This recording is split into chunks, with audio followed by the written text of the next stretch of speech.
En el nombre del Padre, y del Hijo, y del Espíritu Santo. Amén. Ave María Purísima, sin pecado concebida. Queridos amigos, nuevamente juntos con nuestros temas de fe católica. Y hoy les hablaré de las llamadas postrimerías, o sea, lo que viene a los postres, lo que viene al final. Se lo llama también novísimos. Y el título del tema es la resurrección de la carne. Entonces veremos la fe en la resurrección, el sentido cristiano de la muerte, la vida eterna, o sea, el cielo en comunión íntima con Dios, el infierno como rechazo definitivo de Dios y purificarse para poder encontrar a Dios.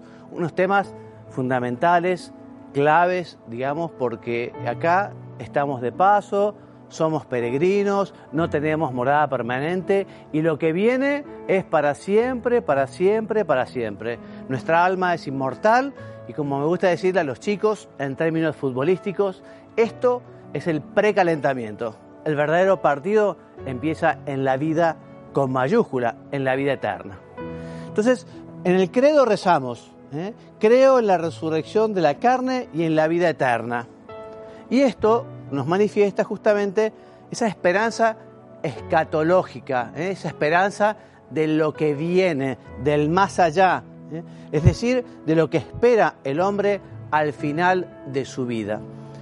Esta esperanza cristiana está en la promesa del Señor. Es el Señor el que nos ha prometido la bienaventuranza eterna. Él vino al mundo, justamente, Jesús, para que consiguiéramos nosotros alcanzar el premio, alcanzar el cielo, alcanzar la eternidad con nuestro Padre Dios, con Jesucristo, Hijo, con el Espíritu Santo, la Santísima Virgen, San José, todos los santos. Entonces, pertenece al núcleo central, digamos, de la fe cristiana, la resurrección. O sea que al final de los tiempos, los cuerpos se volverán a unir a las almas. Eso es la resurrección, que como veremos no tiene nada que ver con la reencarnación, ya lo diremos. Entonces, esta resurrección que tendremos será una extensión, por decirlo de alguna manera, así entre comillas, de la resurrección de Cristo. Él resucitó y ascendió a los cielos y nos prepara justamente un lugar para nuestra resurrección. Con la muerte se da la separación del alma y del cuerpo, eso es la muerte en el sentido teológico, cuando el cuerpo está enfermo, cuando el cuerpo está viejo, entonces se separa del alma y allí, ya lo veremos también, se da lo que es el juicio particular, ¿no? Una luz que nos mostrará qué es lo que merecemos después de la vida que hemos vivido. Y como veremos también, son tres las posibilidades: al cielo directo, al cielo pasando por el purgatorio si tenemos algo que purificar, o a la condenación eterna. ¿Qué dice el Catecismo en su número 997? Nos dice que en la resurrección, cuerpo y alma se unirán de nuevo entre sí en la gloria y para siempre. Y esto es un dogma de fe, o sea que la Iglesia ha puesto ese sello por el que efectivamente si uno no creyera en esto no podría llamarse realmente católico, ¿no? O si uno negara esto, como se decía en la antigüedad, anatema sit, ¿no? O sea, un hereje, una persona que no acepta esta verdad de fe, ¿no? Que nos habla justamente del destino a la vida inmortal y manifiesta la dignidad del hombre, y nos habla también de la bondad del mundo, del valor de la historia vivida, de la vocación eterna de la materia, ¿no? O sea que, contrariamente a los gnósticos de los primeros siglos, que hablaban de que la materia era algo malo, que la materia perjudicaba al hombre, siempre el cristianismo nos ha dicho que el hombre es cuerpo y alma, y justamente la materia es buena porque salió de las manos de Dios, y justamente estamos llamados nosotros a aprovechar toda esta creación. No es un espiritismo el cristianismo que rechaza la materia. Nosotros somos cuerpo y alma, y Jesucristo también, al venir al mundo, de alguna manera también santifica todas las realidades humanas. Bueno, entonces, este cuerpo resucitado será real y material, pero también no será mortal, porque ya no morirá, y no será terrenal, en el sentido que no será igual al cuerpo que hemos tenido aquí en la tierra. San Pablo se opone a la idea de una resurrección dentro de la historia. No, la resurrección no será dentro de nuestra historia personal. La historia será justamente, la resurrección será después de esta vida, ¿no? San Pablo habla justamente del cuerpo resucitado como un cuerpo glorioso, como un cuerpo espiritual. La resurrección del hombre, como la de Cristo, tendrá lugar después de la muerte y al final de los tiempos, con la venida gloriosa de Jesucristo, con la segunda venida de Jesucristo, juzgará, resucitaremos y seremos juzgados.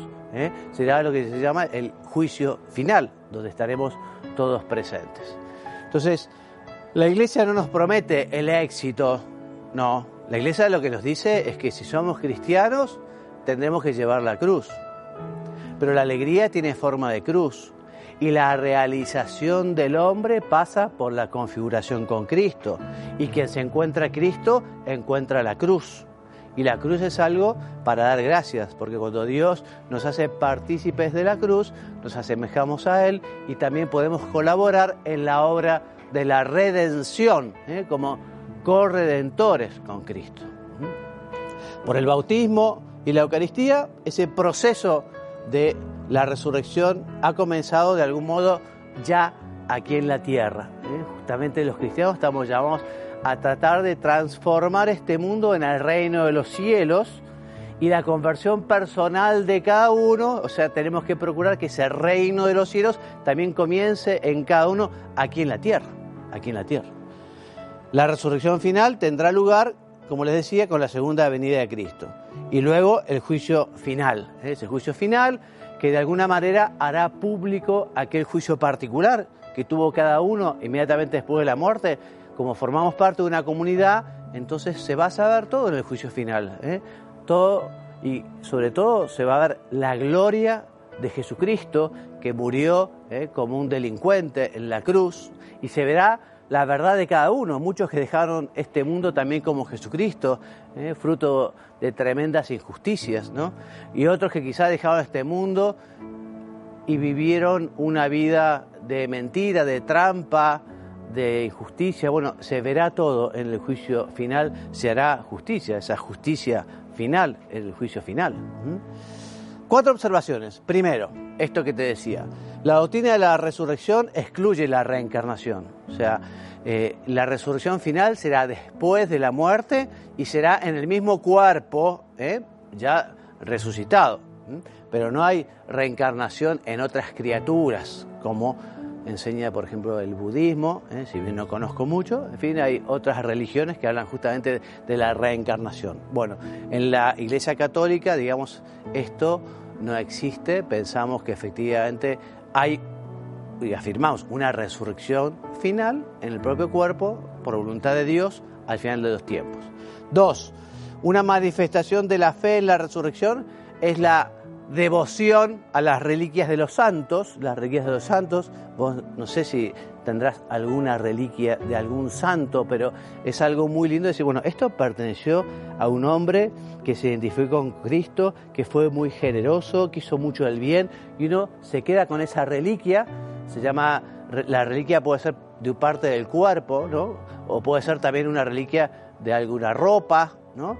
En fin, y uno lo guarda con muchísimo cariño porque aquello perteneció a un santo.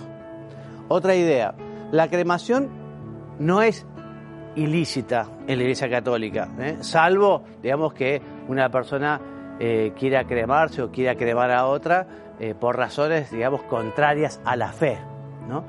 Bueno, no es ilícito, pero siempre la Iglesia ha hablado de la conveniencia de enterrar a las personas, ¿no?, en un sepulcro, enterrar a la persona en un cementerio, también justamente por delicadeza al cuerpo, ese cuerpo que estuvo íntegramente unido a la persona, que ese cuerpo que resucitará al final de los tiempos, ese cuerpo que ha tenido contacto con los sacramentos, que ha sido templo del Espíritu Santo. Hace no muchos años, por ejemplo, la Santa Sede sacó un documento especialmente diciendo que no estaba bien aquello de, por ejemplo, tirar las cenizas, ¿no? Hay gente que a veces, por un fanatismo desmedido, no sé, en una cancha de fútbol, ¿no?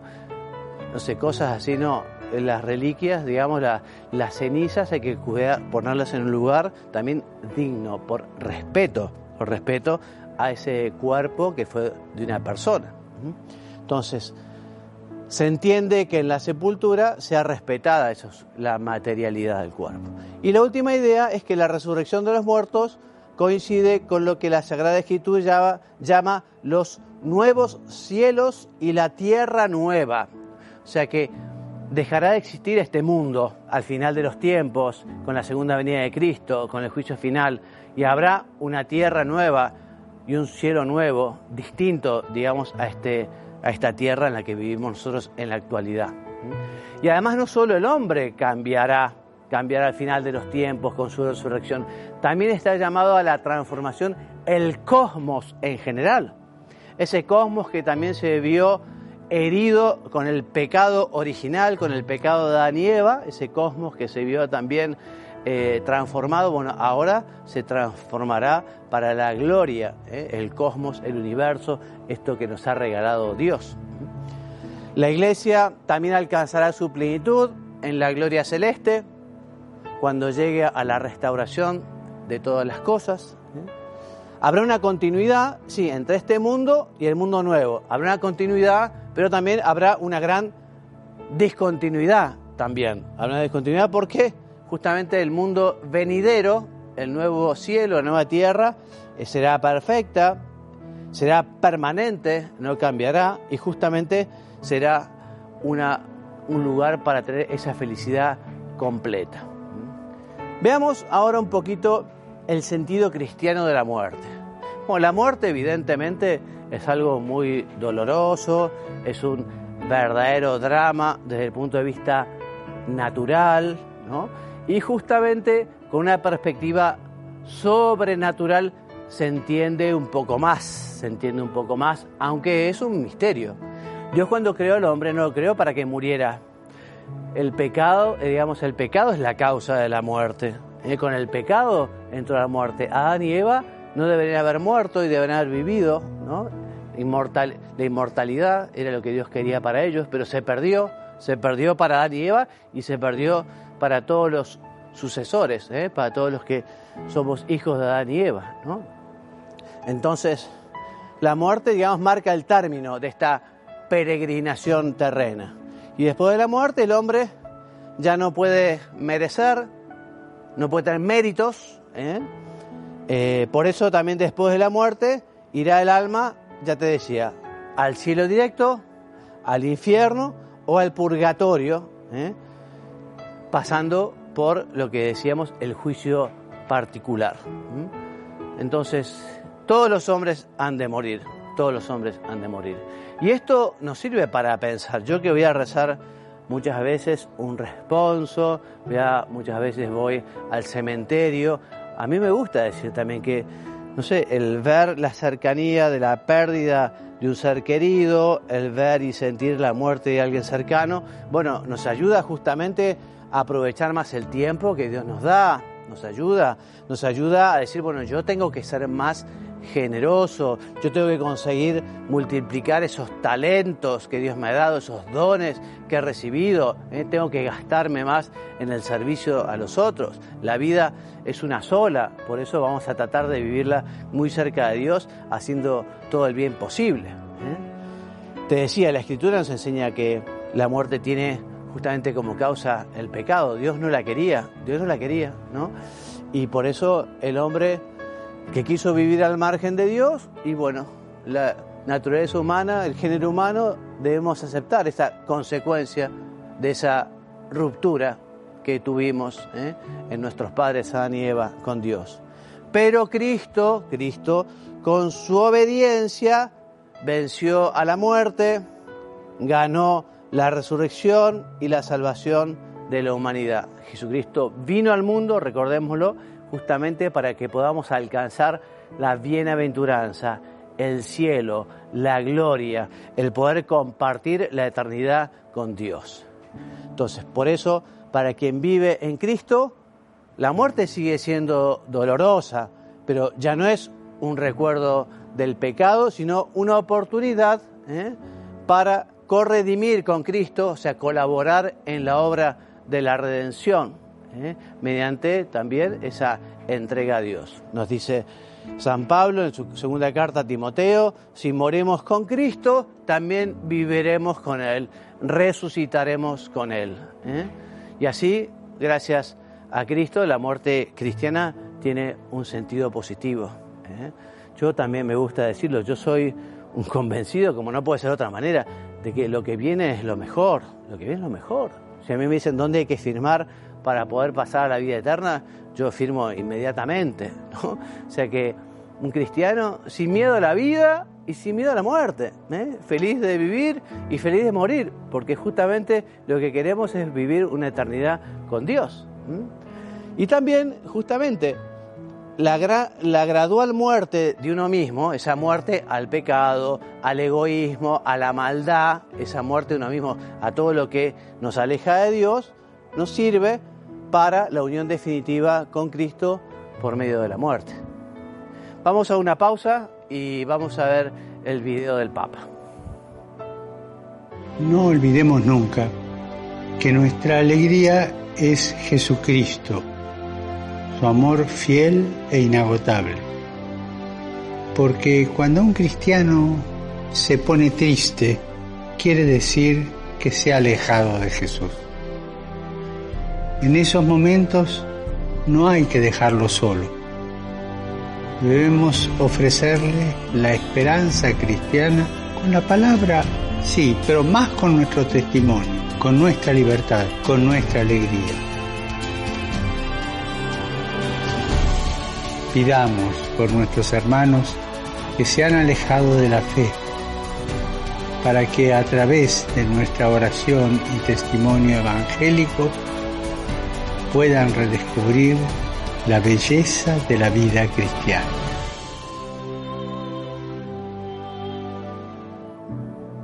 Vamos a hablar un poquito del cielo, de esa vida eterna en comunión íntima con Dios. Ya lo dice la Escritura: ni ojo vio, ni oído oyó lo que Dios tiene preparado para los hombres que son fieles. Pero pensemos, si nosotros que somos hombres y somos a veces bastante ingratos, cuando queremos a alguien somos capaces de hacer grandes sacrificios, y cuando queremos a alguien somos capaces de hacer grandes regalos, y nos encantaría poder hacer regalos espléndidos a gente que queremos mucho. Bueno, eso que no podemos hacer nosotros sí lo puede hacer Dios, que además nos quiere mucho más de lo que nosotros podemos querer a cualquier persona.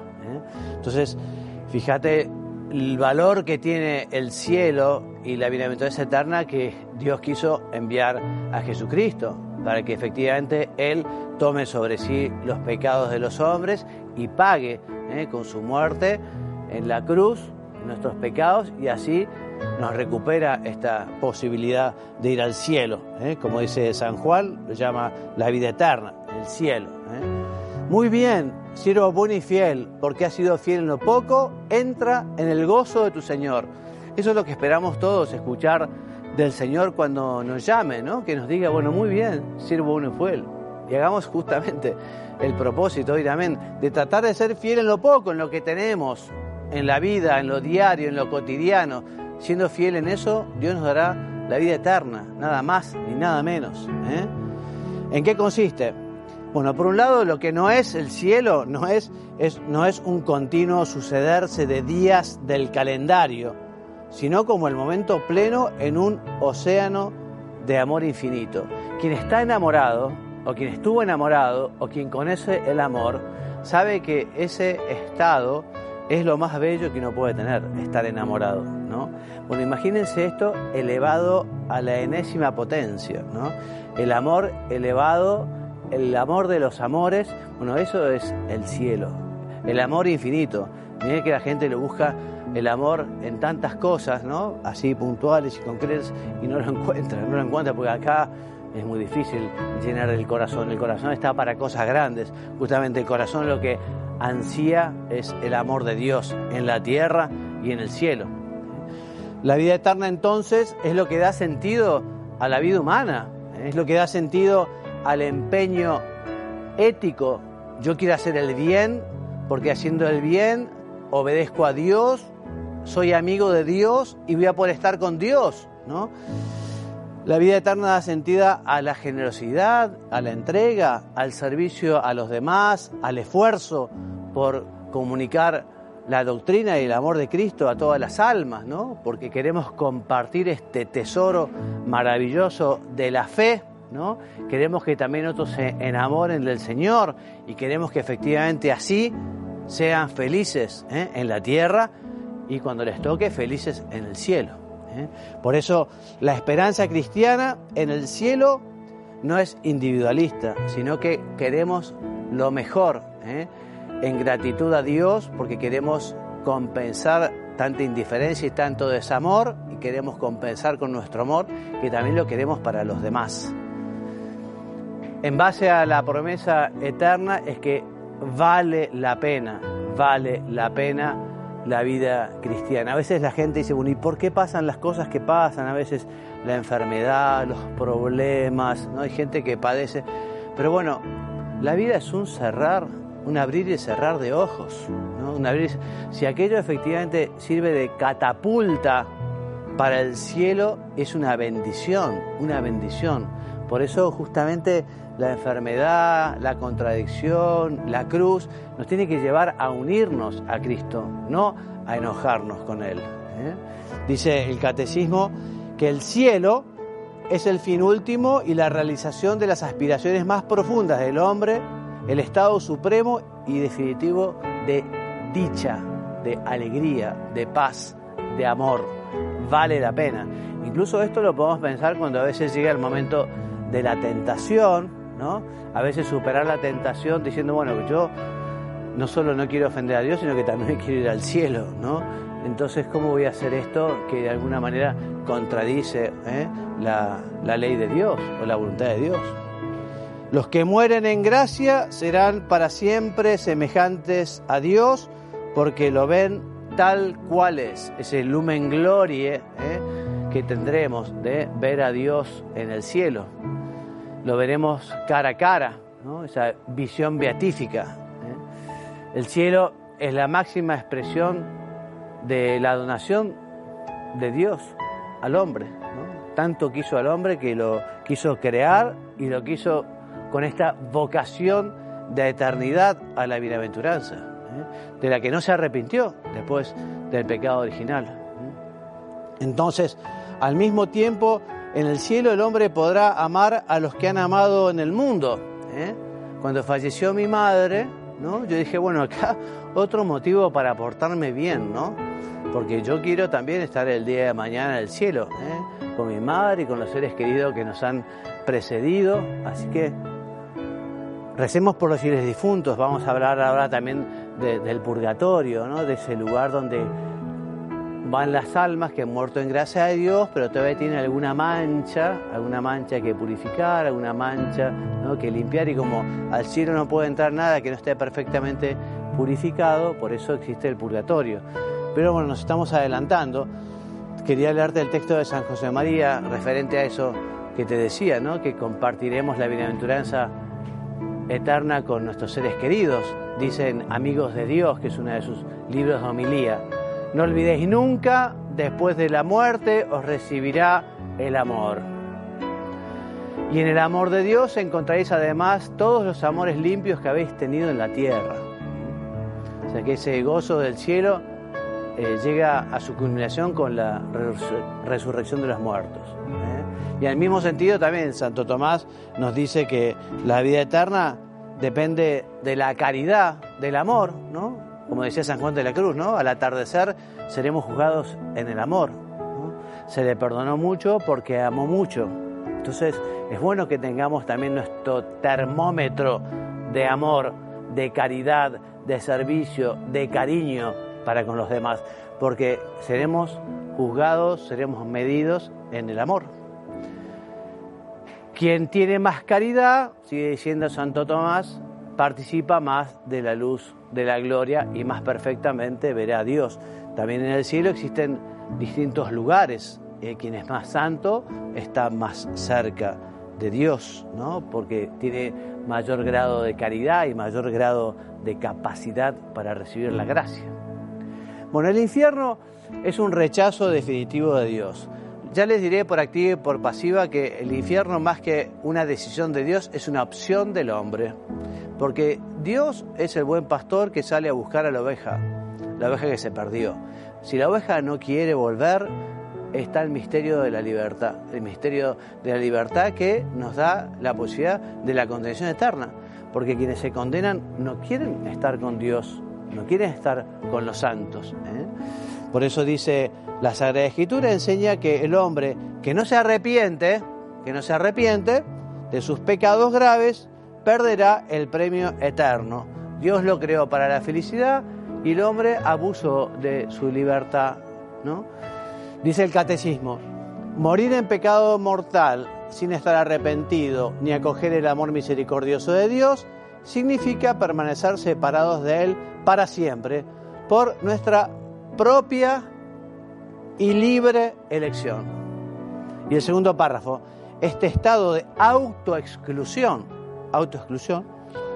definitiva de la comunión con Dios y con los bienaventurados es lo que se designa con la palabra infierno. O sea que es el hombre el que no quiere estar con Dios, es el hombre el que rechaza a Dios. Incluso a veces Dios da una gracia especial, lo sabemos por algunas personas que estuvieron al borde de la muerte, de que como que les hacen ver su vida, ¿no? Y bueno, esta es la vida que has vivido.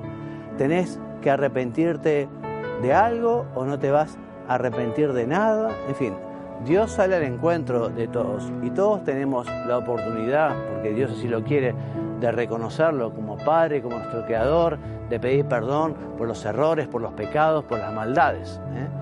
Entonces, no es que Dios predestine a nadie a la condenación perpetua, es el hombre quien, buscando su fin último al margen de Dios y de su voluntad, construye para sí un mundo aislado en el que no puede penetrar la luz y el amor de Dios. El hombre, el que se esconde, el hombre, el que huye, el hombre es el que no quiere.